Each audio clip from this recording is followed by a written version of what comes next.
फाल्गुन मासे श्यामल पक्षे द्वादशां पयोव्रतः। देव माता अदिति ने व्रत किया, उपेंद्र बनकर भगवान नारायण आ गए। ये व्रत की महिमा है। भगवान ने उन्हें वचन दिया था, जब तू आह्वान करेगी मैं आऊंगा। अदिति को यह नारायण का वर था। भगवान नारायण ने अदिति से कहा, यह वचन दिया, जब तू मुझे पुकारेगी मैं आऊंगा। क्योंकि तू लोक हित के लिए तो बुलाएगी, परमार्थ के लिए तो बुलाएगी, स्वार्थ के लिए नहीं, अपने लिए नहीं, अपनी हित सिद्धि मान सिद्धि के लिए नहीं। भगवान प्रकट हुए और देव माता अदिति ने परलोक, लोक परलोक की कामना के लिए नहीं, इस समुचित धरती के लिए, जैव जगत के लिए, लोक कल्याण के लिए, परमार्थ के लिए प्रभु को कहा उपेंद्र बन जाओ।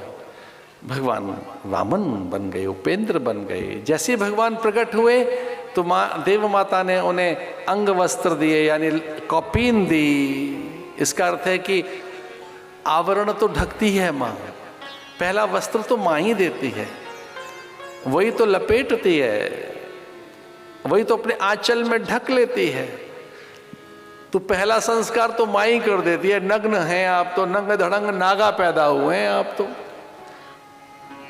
कपड़ा कौन उड़ाएगी, कपड़ा कौन देगी, माँ। तो पहली गुरु तो वही हो गई, कौपीन दे दी, कपड़ा दे दिया। देवगुरु बृहस्पति कश्यप ने मेखला करधनी, देवगुरु बृहस्पति ने उपनयन संस्कार कर दिया। गौलोक से पीतांबर आ गया। भगवान महादेव ने रुद्राक्ष की माला अपनी दे दी। ब्रह्मा जी ने अपना कमंडलू दे दिया।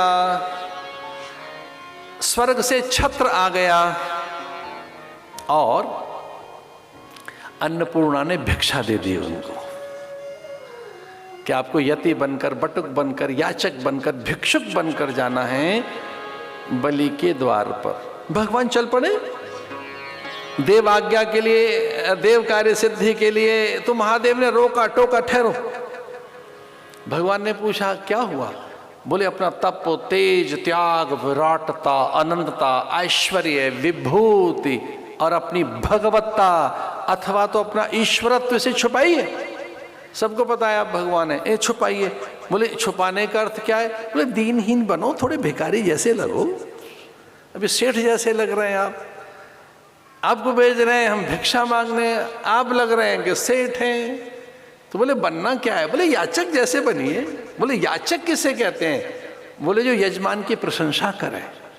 और सच मानिए कई बार तो याचक ऐसा है मन मोह लेता है। और कई याचक आते हैं द्वार पर, डाल दे रे माई आटा, तेरे घर में नहीं रहेगा घाटा। अरे क्या तेरा पुत्र कहाँ जाएगा, तेरे पति का यश बढ़ जाएगा, भंडार भरपूर होंगे। कई लोग माहौल बना देते हैं। आज एक प्रातःकाल व्यक्ति आए, हम संतों के साधकों के झुंड में बैठे थे। एक व्यक्ति क्या है, पूरा परिवेश बना दिया उसने। हम सब टकटकी लगाकर सुनते रहे उसकी मीठी मीठी बातें। कुछ लोग ऐसे होते हैं, मन से भोले, निश्चल, सरल, सहज, स्वाभाविक, अत्यंत नैसर्गिक, बहुत प्राकृतिक। कुछ लोग सच में बड़े मनहर होते हैं, जो मन को छीन लेंगे। चित्ताकर्षक उनकी बातें होती हैं। भगवान को कहा छोटे बनकर जाओ और याचक बनकर जाइए, बलि की प्रशंसा करना।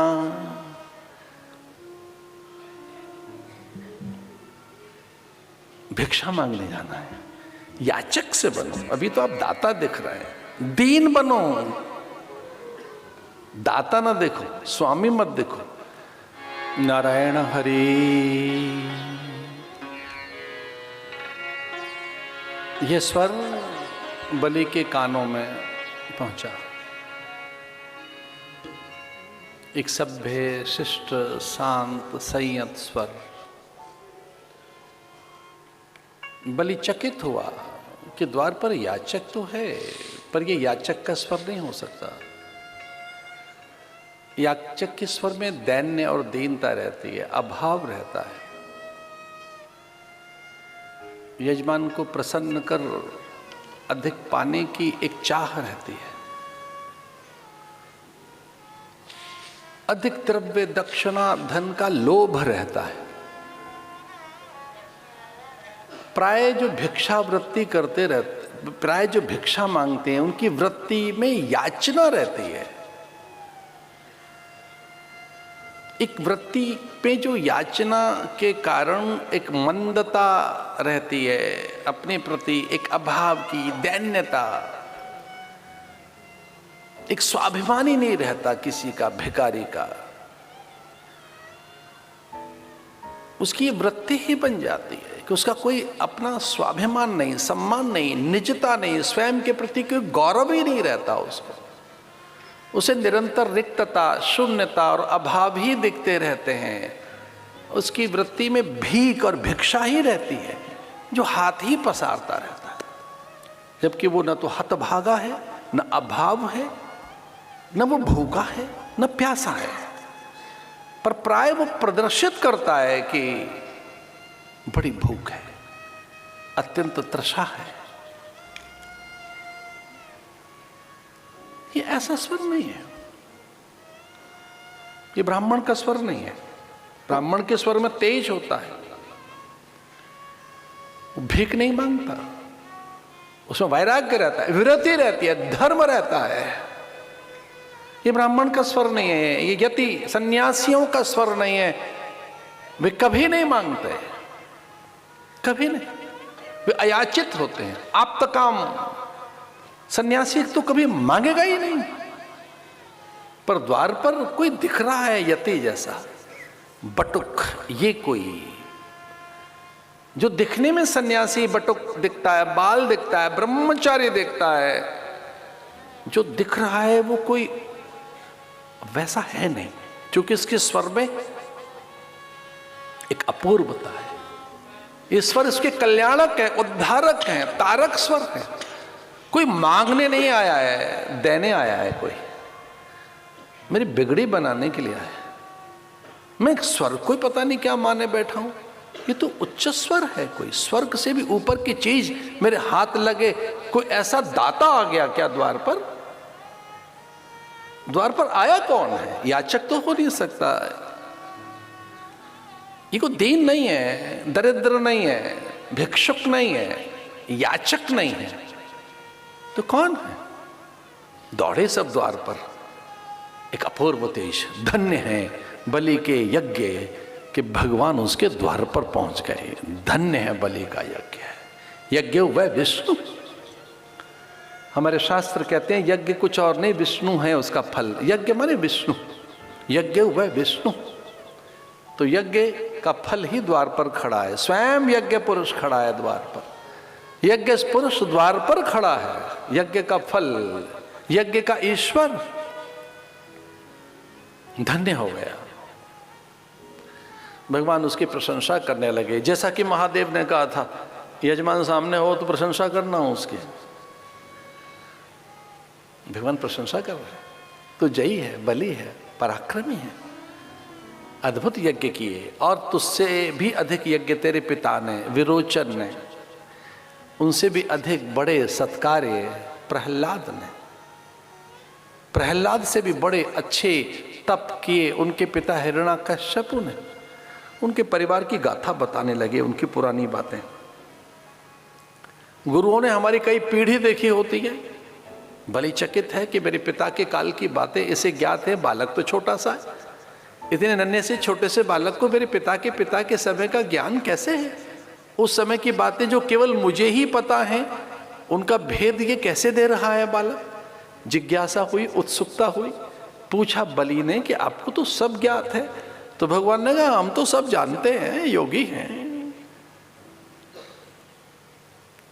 उनकी वंशावली बताने लगे, वृद्धावली गाने लगे, बड़े बड़े कार्य हुए हैं आपके द्वारा। तो पूछा कि महाराज क्या मेरे पिता के पिता को भी आप जानते हैं? हिरण्याकश्यपु के पिता और उनके भी पिता, उनके पिता कश्यप ऋषि और उनके पिता भगवान ने कहा ब्रह्मा, और ब्रह्मा के पिता? तो उन्होंने कहा भाई हमारा यहाँ आसन लग जाए, ध्यान में बैठ के बताएंगे, सब आता है हमको, तो लगाओ आसन अपना। भगवान ने कहा हम तो अपनी जमीन में, अपनी भूमि में आसन लगाते हैं, तेरी यज्ञ की भूमि, इसमें क्या आसन लगाएं? थोड़ी भूमि मिले तो आसन लगाएं। बोले ये भूमि सारी आपकी है? बोले नहीं, मेरी निजी भूमि, मेरी अपनी। और योग युक्ति से भगवान ने जब ऐसा कहा तो भूमि दान के लिए तैयार हो गया, भूमि लीजिए। भगवान ने कहा मेरे लिए भूमि जिसमें मेरा ध्यान लग सके, मेरा जो मैं स्वयं हूं। शुक्राचार्य समझ गए थे कोई और नहीं है, नारायण ही है, और ये भूमि नहीं लेगा, ये संपूर्ण दिशाओं को माप लेगा चुटकी में। सब कुछ इसी का है, इसी से है, ये अनंत है। इसे दान में थोड़ी बाधा इसलिए डाली उन्होंने, वो पुरोहित थे, जो पूर्व से हित करे हमारा उसी को पुरोहित कहते हैं। बलि समझ गया था, इसलिए मुक्त कंठ से, मुक्त हस्त से संकल्प करने लगा। और भगवान ने एक पग में समूची धरा, दूसरे में स्वर्ग माप लिया, तीसरा पग देने के लिए भूमि बची नहीं। तब बलि ने सर अपना आगे कर दिया कि तीसरा पग मेरे मस्तक पे रख दो और मेरा अहंकार भी ले लो, ये भी आपका हुआ कि मैं दानी हूँ। ये न बद्धो बलि राजा दानवेंद्रो महाबलाते त्वाम प्रति बदनामी रक्षे माचल माचल। तब से बलिदान शब्द शुरू हो गया। बलिदान, बले बले जाऊं, बलैया, बलिहार, आत्म बलिदान, देश के लिए बलिदान, राष्ट्र के लिए बलिदान, समाज के लिए बलिदान। ये बलिदान शब्द का इस तरह से प्रचलन हुआ बलि के दान से। ये न बद्धो बलि राजा दानवेंद्रो महाबला।